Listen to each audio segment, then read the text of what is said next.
Peace, greetings. This is Musa Starseed, and as promised, I'm here to get you started on your journey with reading astrological charts. So we read charts primarily to attain knowledge of self and the universe, which the universe is within the self. So the more we learn about the self, the more we learn about the universe, and vice versa.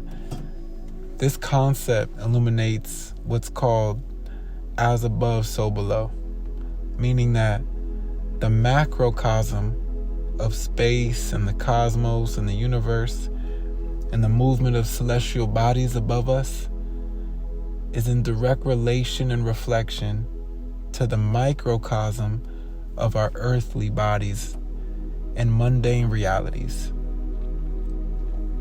Now, of course, there are a lot of people who don't believe in astrology, primarily because this brings up the concept of fate and the question of if our lives are written in the stars or are written by our will. But the truth is, a large percentage of these people who don't believe in astrology have never taken the time to really study and practice these arts to make a truly informed decision on what is true and false. Because of this, the history of astrology is littered with attempts to discredit its validity. In any case, there's a big difference between those who have the knowledge and choose not to believe than someone who's ignorant and chooses not to believe.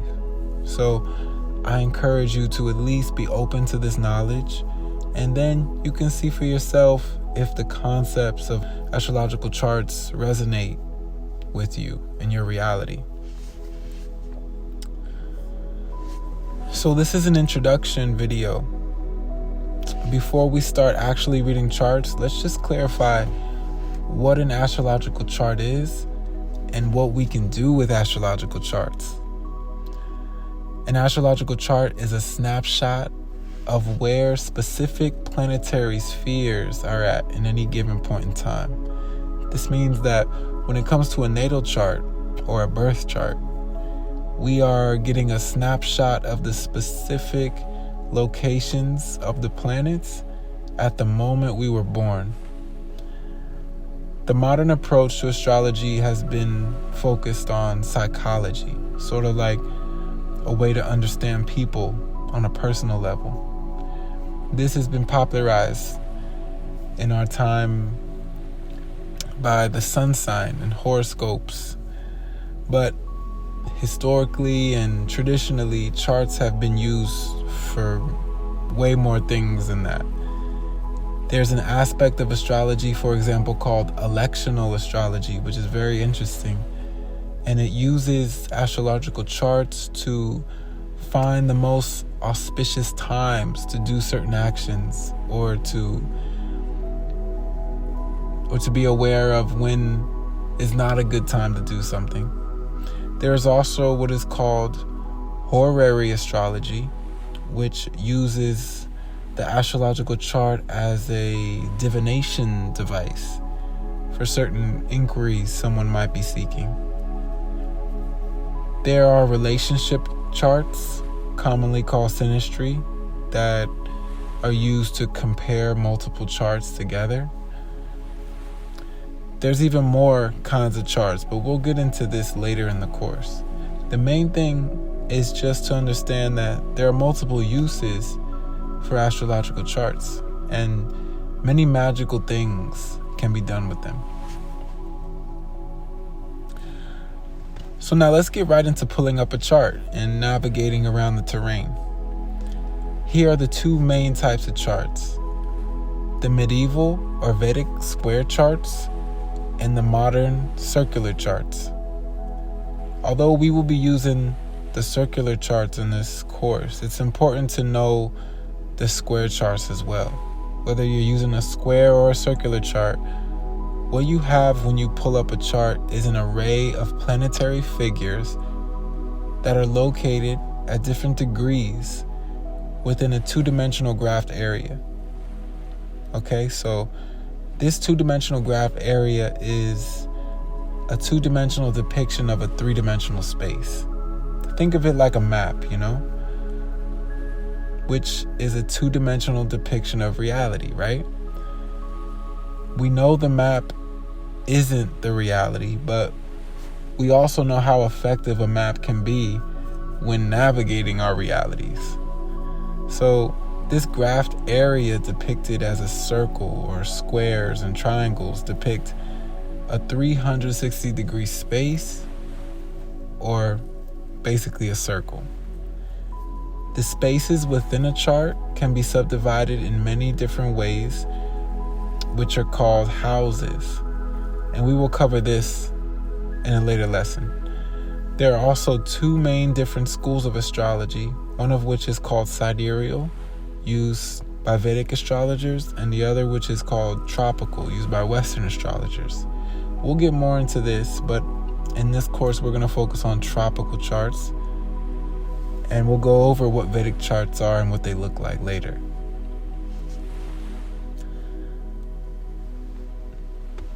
Now, when it comes to astrological charts, the circle is a universal symbol for what we know as the universe and life in general. The circle is used to represent lots of things which can be read in astrological charts. For example, time of day. The ascendant position of a chart, which is right here, is sunrise. The midheaven position of a chart, which is right here, is high noon. The descendant position of a chart, which is right here, is sunset. And the IC, or lowest position of the chart, is midnight. So basically, anything above this ascendant position is daylight and represents things that can be seen in the conscious aspects of life. Anything below the descendant position is nighttime. It represents things that cannot be seen and are unconscious. Now, breaking the circle into day and night divides the circle in half, right? 180 degrees. We can subdivide the circle even more. Let's subdivide the circle into 4 quadrants. And what do we get when we do this? We get the seasons. So let's just think of one planetary sphere, the sun. The sun moves through the lower parts of the circle, counterclockwise, of course. When the sun moves through these lower parts of the circle, these lower 2 quadrants, we get fall and winter. As the sun moves counterclockwise through the upper parts of the circle, we get spring and summer. Now let's divide each of these seasons into 3 parts. So now we're dividing each quadrant into 3 parts. 1 part to represent the beginning of the season, or what's called the cardinal aspect of the season. 1 part to represent the middle of the season, or what is called the fixed aspect of the season. And the last part to represent the changing of the season to the next, or what is called the mutable aspect of the season. These represent the astrological signs. Now there are 12 astrological signs, right? Aries, Taurus, Gemini, Cancer, Leo, Virgo, Libra, Scorpio, Sag, Capricorn, Aquarius, Pisces. These 12 signs are equally distributed in the circle, which makes each sign 30 degrees. If you pull out a calculator, you'll see this. You do 30 times 12, that'll equal 360, a full circle. As we'll see later in this course, astrologers find very useful ways to further subdivide each astrological sign. Basically, they do each astrological sign into 3 10-degree parts called decans. But we'll get into what decans are in a later lesson. Now, the main things you want to know how to identify in a basic astrological chart are these 5 things. You want to know where to identify the planets. You want to know where to identify the degrees. You want to know where to identify the houses. You want to know where to identify the aspects. And you want to know where to identify the signs, the astrological signs. Let's locate all of these things on our astrological charts. Planets can be located on the astrological chart by their glyphs or icons. We will be going over each planetary glyph in the next lesson. But for this lesson, let's pick one of the easiest glyphs. One of the most easiest glyphs to find is the moon, because the glyph of the moon is in the shape of a crescent moon. Can you find where the moon is in this chart? Some glyphs don't represent planets, but they represent other things like asteroids or the nodes or the part of fortune or Chiron and Lilith. We will go over these points in a later lesson. The main glyphs we should know when we are starting are the 7 personal planets, which are Saturn, Jupiter, Mars, Sun, Venus, Mercury, and the Moon. We also want to know the 3 outer planets, which are Pluto, Neptune, and Uranus. Can you find all of these planets in this chart? Now, each planet will be identified by 2 things: a degree and an astrological sign. This tells the reader of the chart under which sign and specifically at what decan and degree this planet is located. So it's very important that you know how to identify this, because this is all necessary information an astrological reader needs to accurately interpret any given chart. There is another way to find this information. This is with what's called an ephemeris, which is a listed column-based method for locating the planets' exact placements, but we'll go over the ephemeris in another lesson. The last thing to know about the planets, 2 main significations, is specifically the degree. If the degree shows up as red, that means that the planet is retrograde. And it's important to know that all the planets can go retrograde except the moon and the sun. So you can expect to see this retrograde red degree as you read and identify planetary placements in birth charts. The next thing we're going to locate are the houses. The houses are important in reading astrological charts because the houses tell you what area of life a specific interpretation of planet, sign, and degree are going to take place. To find the houses, you actually have to have an accurate location and time of birth, because the position of the houses change rapidly.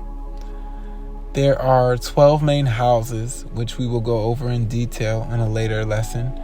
The main thing now is to identify where the houses are. The houses subdivide the circle into 12 parts, just like the signs do. But the houses are different from the signs. There are different approaches to subdividing the houses within the circle, but what we're going to be using is what's called whole sign houses. This means that each house is in alignment with each astrological sign. We'll go over other housing systems later in later lessons. Can you find the houses in this chart? Now, a house has a beginning and an ending. This means that the beginning of the house is when the planet enters into the first degrees of its sign. The name that they give this first degree is called a cusp. You might be familiar with this if you know somebody that's born in between Cancer and Leo, say. If they're born at the end of Cancer and at the beginning of Leo, they're on the cusp, right? The cusp will become very important later to identify what planetary energy is ruling a certain house. And we'll go over this later. There are 3 types of houses when it comes to astrological charts. These houses are categorized by strength and influence. And it shows the strength and influence these positions have on the whole chart. The strong houses are cardinal houses, which these cardinal houses are the 1st house, the 4th house, the 7th house, and the 10th house. The lesser powered houses they're called the succedent houses, which are the 2nd house, the 5th house, the 8th house, and the 11th house. The weakest houses are called cadent houses, which are the 3rd house, the 6th house, the 9th house, and the 12th house. In whole sign houses, which is the housing system that we're going to be using in this course, the cusp of the 1st house begins at the ascendant. And remember what we said the ascendant is? Is when the sun is rising. And this is counted counterclockwise all the way back to the 12th house. So the houses are counted counterclockwise. The cusp of the 10th house, for example, is the midheaven, or high noon, as we said earlier. The cusp of the 1st house is the IC, or the lowest part of the chart, and the cusp of the 7th house is the descendant. This is because the planets move counterclockwise in an astrological chart unless planets are moving retrograde. The whole sign houses, signs become easy to identify because all 12 houses are associated with each 12 signs of the zodiac. But again, the houses have their own meaning apart from the astrological signs, so it's important to remember that. Because you can have different signs within different houses. But we'll go over that later. The last identifying part of astrological charts are called the aspects. The aspects in an astrological chart show the relationship between planets and is very necessary for accurately interpreting a chart. For example, the relationship between the sun and the moon form 3 major aspects that we are all familiar with. When the sun and the moon are in a conjunct aspect, for example, they are sharing the same degree, we have a new moon, a dark moon. When the sun and the moon are in a square aspect or 90 degrees apart, we have a first quarter moon or a last quarter moon, which is the moon that looks like half and half. When the sun and the moon are in a 180 degrees apart or directly across from each other on the chart, we have an opposition aspect. And this is a full moon. And so, it's said that at these ratios of degrees between the sun and the moon, that these certain ratios have different tinges of energy. It's said that the new moon has an energy of new beginnings. It's said that the full moon has an energy of release or letting something go. It says that, the first quarter has an energy of breaking through something. So it's important to understand how these aspects create different kinds of energies between planets. There's another way to find aspects, which is a graph method called the aspectarian. But we're going to go over that graph-based way to find aspects in another lesson. The main thing is to be able to identify all the major aspects and their symbols and the energy they hold and their degree ratios. Now, we have astrological software, which makes all of this work so much easier for us astrologers and for people learning astrology, because people used to have to make these charts by hand and it took hours. Now we have software that can do it for us. The main thing to know when using software is to know how to properly input data, because incorrectly inputting data can cause inaccurate interpretations. Another thing astrological software allows you to do is to move forward and backward through time. This makes it easier to animate the movement of planetary behavior and to see formations of aspects over time, which can come in handy when predicting things. The last astrological thing that you can do with software is to pull up multiple charts at the same time. This makes it possible for astrologers to read what are called transits. Transits are the influence of the live astrological chart of what's going on right now, superimposed upon someone's birth chart. Multiple charts can also be used to compare two charts at the same time for relationship compatibility reading, which is called synastry. But we'll go over all of this in a later lesson. So I hope you got a good orientation to astrological charts in this introductory lesson. I want you to practice inputting charts in your astrological software. Practice observing the elements of different people's charts. Practice identifying the major components that we talked about in this lesson. And when you're ready, let's move on to the next lesson, which is all about planetary significations.